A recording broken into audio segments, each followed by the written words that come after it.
Serbian's gun has triggered the spark for World War I, but how did one shot prove so lethal as to kill over 17 million people?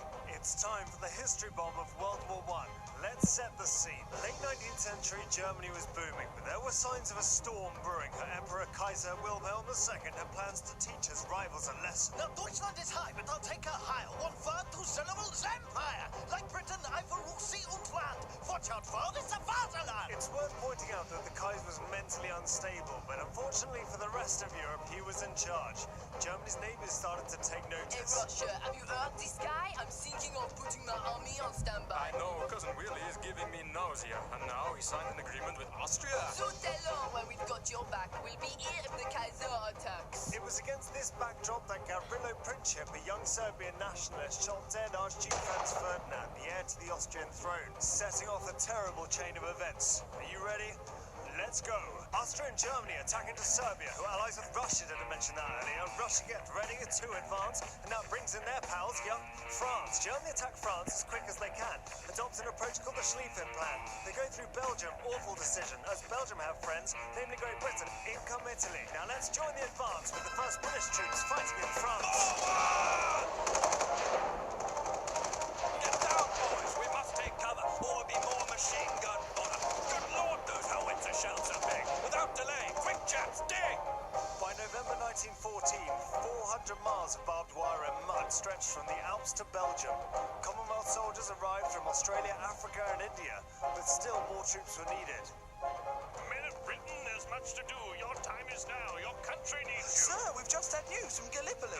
Yes, against the Turk. A resounding victory. No, sir, 500,000 casualties and a telegram. Send help, Oh please. dear. Back in the trenches, there was more to fear as chemical weapons began to appear. Gas, an exit fumbling, no mask. A damn cloth's better than nothing. Sir, I can't see the gas things and Come burns. here, soldier. Let's get you to a nurse. Behind the front line, volunteer nurses tended to the injured soldiers. Both at home and on the front line, women made tremendous contributions to the war effort. Hold still, deep breaths, I'll soon be through. It's barbaric what they've done to you. Oh, thank you, miss. You're a real pearl. God, these trenches, no place for a girl. Neither are they fit for a man, but we're here to help the best we can. And who do you think manufactured your gun? Us girls will see this war is won. 1916 saw terrible losses on the Western Front. The Germans advanced to Verdun and the British went forward to the Somme, but neither battle proved decisive. Meanwhile, on the Eastern Front, the Russians were achieving some successes. Sir, news from the Russian army. Blimey, that pigeon's flown a long way.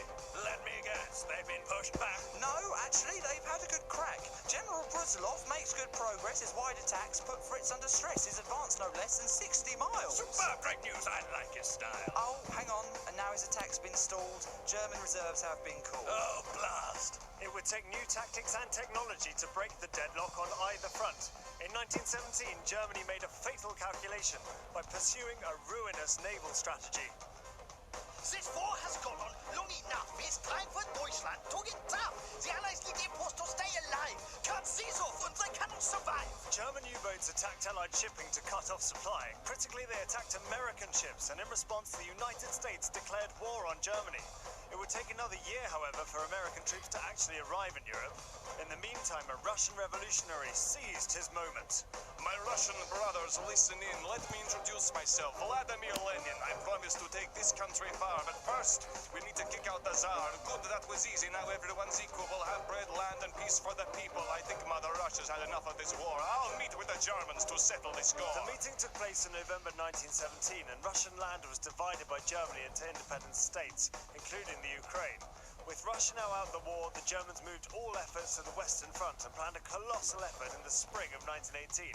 Ultimately, the offensive failed, and at this pivotal moment, the Americans finally arrived. Hey, what's up? No photographs, please. We got your memo and... Geez, things have gotten out of hand. Good thing you called up Uncle Sam. The enemy had better reach for the skies or light it up like the 4th of July. Down, you idiot. By May 1918, 200,000 American troops were arriving per month, and after withstanding the German offensive, new technology and tactics proved decisive for the Allies. Right, chaps. This is it. We have orders to make the hit. Keep behind the tanks and use the Lewis gun. A creeping barrage will shatter the HUD. Our planes will protect from the skies, then we'll hold the line until support arrives. Finally, the Allies got some traction, putting the Germans out of action. At 11 a.m. on the 11th of November, the guns fell silent upon German surrender. All in all, a tragic loss. Europe secured, but at what cost? A generation lost. We are forever in debt. 100 years hence, lest we forget.